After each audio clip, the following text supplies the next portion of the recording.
Welcome to Project 52. I'm Danny Ray and this is my wife, Kimberly. And today we're going to look at conflict resolution. We've had the opportunity to speak into a lot of couples' lives over the years, and we'd really like to encourage you today, if you feel like you're in a situation where there's tension, which is virtually any relationship, whether it's a marriage, at work, co-worker, friends, right? At some point in time, there'll be tension. And these are 3 tools you can put in your toolbox on how to really work through conflict.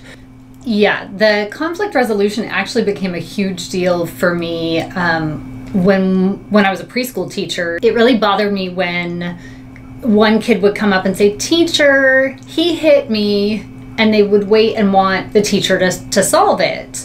And I was praying about that because it just didn't seem biblical. And of course it's not, to just have somebody else work it out for you never teaches them how to resolve conflict on their own. So, and you'd watch like the other teachers just go, "You say sorry," yeah, and they go, "Sorry," and then run away. And yeah, they would be like, "Hey, look, I solved the problem."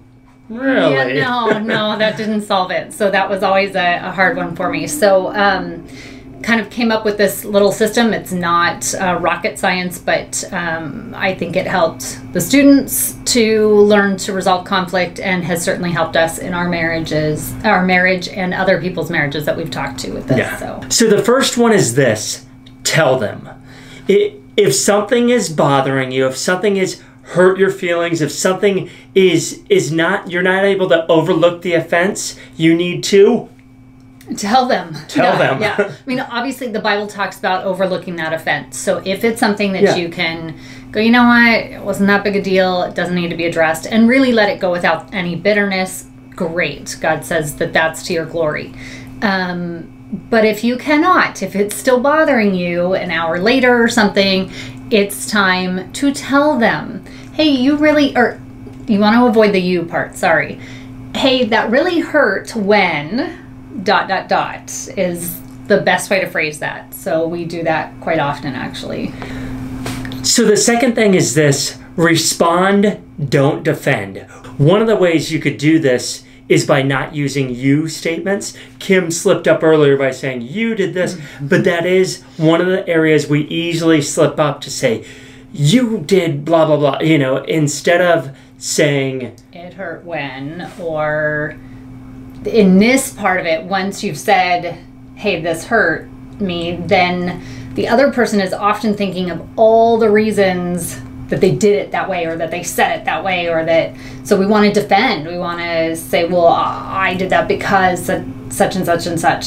And this is not that time. This is not that opportunity, because your ultimate goal is to reconcile and to make amends and to make the person feel better. So if you really have hurt them, it's not an opportunity to defend, well, I didn't want to hurt you. So number 3 is offering forgiveness.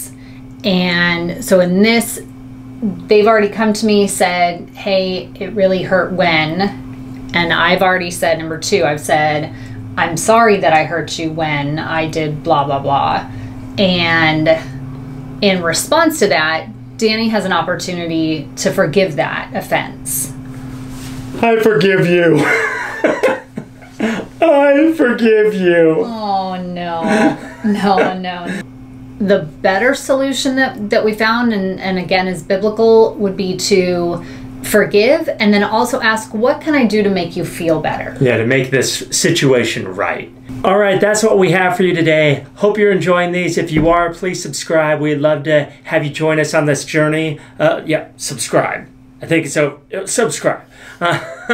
It could be up there. It's hard to know. But we'd love to have you join us on this journey. Thanks for watching.